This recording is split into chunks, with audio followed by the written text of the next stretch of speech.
The long and remarkable life of B.B. King began near this site, where he was born, Riley B. King, on September 16, 1925. His parents, Albert and Nora Ella King, were sharecroppers who lived in a simple home southeast of here along Bear Creek.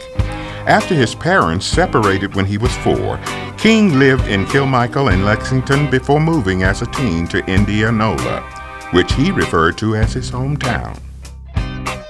You know, B.B. King wasn't just a star overnight. He had to work for it. He had to earn it by going out and touring all over the world and making a name for himself, acquiring the eventual titles of Ambassador of the Blues and King of the Blues. You know, B.B. King was one of the most influential musicians that I've ever met in my life, but one of the most humble. He influenced some of the greatest artists of all times. B.B. King was just one of a kind in a lifetime. His earliest years were spent at a sharecropper's cabin, a little more than a half-mile southeast of this marker. King's parents split up when he was a small child. He and his mother moved around, eventually settling 50 miles east in Kilmichael with his grandmother, Elnora Farr. Both died while King was young. Following a brief stay with his father's new family in Lexington and living on his own in Kilmichael, King moved in 1943 to Indianola. There he worked as a tractor driver.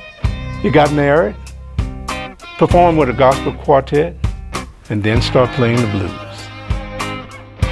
In the late 40s, King moved to Memphis to pursue a musical career. By 1949, he had found work as a DJ on radio station WDIA, in addition to winning talent contests at the Palace Theater. At WDIA, he earned the nickname BB, short for Blues Boy. His career took off in 1952 with his first #1 rhythm and blues hit, 3 O'Clock Blues, and over the next decades, he scored dozens of hits on RPM, Kent, ABC, Bluesway, and MCA labels. He toured relentlessly, performing over 350 one-night stands in a single year. In the 1960s, King appealed to the African Americans, young African Americans, but after about a decade, he began to appeal to young white audiences that embraced his music. You know, over the years, I can't think of anyone that's influenced more musicians than B.B. King in all genres. King's 1970 crossover hit, The Thrill Is Gone, which provided him with the first of over a dozen Grammy Awards, was the launching point for international stardom. Among his many subsequent recordings were collaborations with artists across the musical spectrum, including Willie Nelson, U2, Eric Clapton, Luciano Pavarotti, and Heavy D.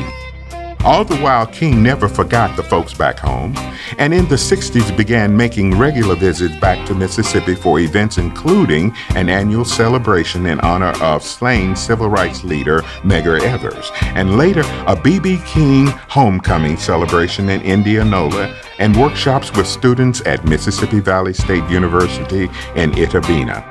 In 2004, the school created the B.B. King Recording Studio in his honor, and in 2008, Mississippi honored one of its favorite sons with the opening of the elaborate B.B. King Museum and Delta Interpretive Center in Indianola. Looking to continue your exploration of the Mississippi Blues Trail? Take Highway 82 10 miles to Moorhead to find where the Southern crossed the dog marker. Continue west another 8 miles to Indianola to discover the B.B. King Museum and B.B. King Corner. If you're headed east on 82, you'll find a treasure trove of markers, including one for WGRM, the radio station where B.B. King was first heard.